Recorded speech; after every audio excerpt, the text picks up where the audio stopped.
नमस्कार, मैं आपके साथ प्रमोद कुमार और आप देख रहे हैं इंडिया खबर टुडे। मैं इस वक्त बाराबंकी के गन्ना संस्थान में मौजूद हूँ, जहाँ पर लगातार अनिश्चितकालीन धरना चला भीम आर्मी भारत एकता का।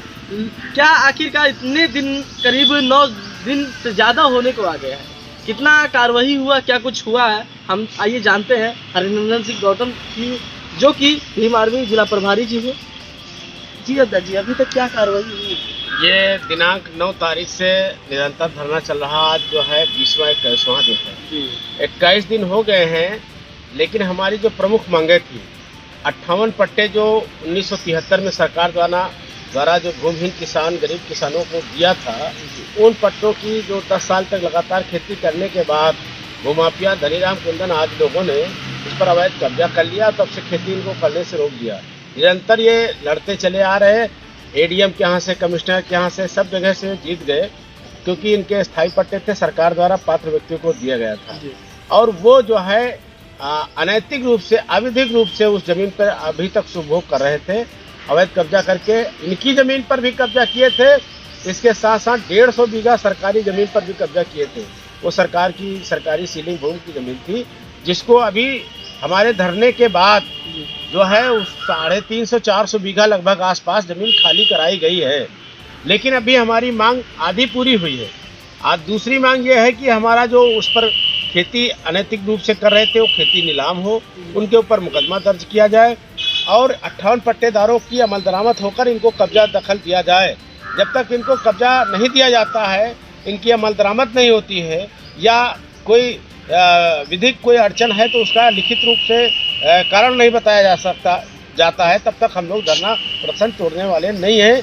ये यहाँ से लखनऊ की ओर से करेंगे। प्रशासन की तरफ से कुछ पट्टेदारों को उनकी जमीन को मुआवजा कराया। पट्टेदार जो 1996 के किसान थे, जो 83 पट्टे थे, उसमें से 31 किसानों को कब्जा पहले कराया गया था।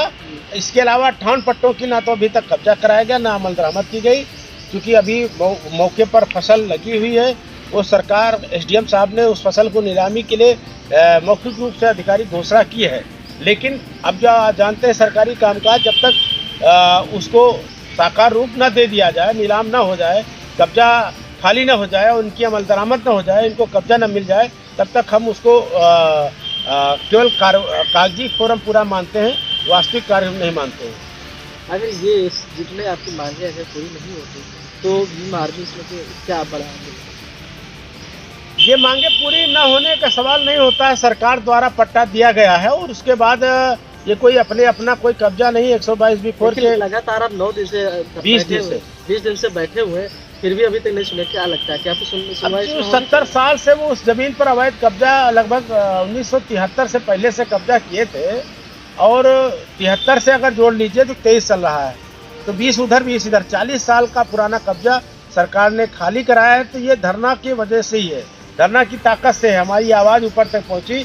हमने सैकड़ों चिट्ठियां राष्ट्रपति, प्रधानमंत्री, मुख्यमंत्री को भेजा, उधर से आदेश निर्देश निर्गत हुए, तब जाके जो है वहाँ के प्रशासन जो है के कान में जो है जू रहेंगी और उन्होंने जो है इसको खाली कराने का काम किया। अगर हम अभी 2-4 दिन के लिए और समय देते हैं, अगर नहीं खाली होता है तो हम बुधवार से, मंगल की शाम से बुधवार सुबह से हमारा यहाँ पर आमरण अनशन शुरू हो जाएगा। और चूँकि सोमवार मंगल आज छुट्टी का दिन है, इधर गणतंत्र दिवस पड़ गया, तो सोमवार मंगल के जो 2 दिन का समय और देते हैं। अगर सम्मानजनक या समझ लीजिए कि हमारा सकारात्मक आश्वासन नहीं दिया तो हम लोग आमरण अनशन की ओर तैयारी पर हैं और इसके बाद लखनऊ कूच करेंगे। इससे पहले भी आप जेल भरो आंदोलन के लिए बोला था। असल में जेल भरो आंदोलन के लिए बोला था, लेकिन उस आंदोलन की धमक सुनते ही पहले ही कार्रवाई हो गई। जब 400 बीघा जमीन खाली हो गई तो हमको लगता है कि प्रशासन काम कर रहा है, धीरे धीरे गति में कर रहा है। जिस गति में हमारी अपेक्षा उस गति में नहीं कर रहा। ठीक है, हमारा अब जो अमल दरामद हो, कब्जा दे दिया जाए, बस इतना ही काफ़ी है।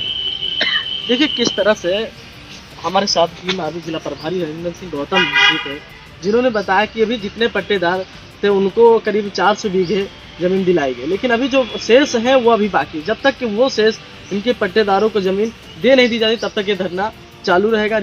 और बड़ा एक उन्होंने ये भी बताया कि अगर मंगलवार से लेकर के बुधवार तक अगर कोई उचित कार्रवाई नहीं हुई तो उनका बड़ा मुद्दा रहेगा। बाराबंकी से इंडिया खबर टुडे के लिए प्रमोद कुमार की रिपोर्ट।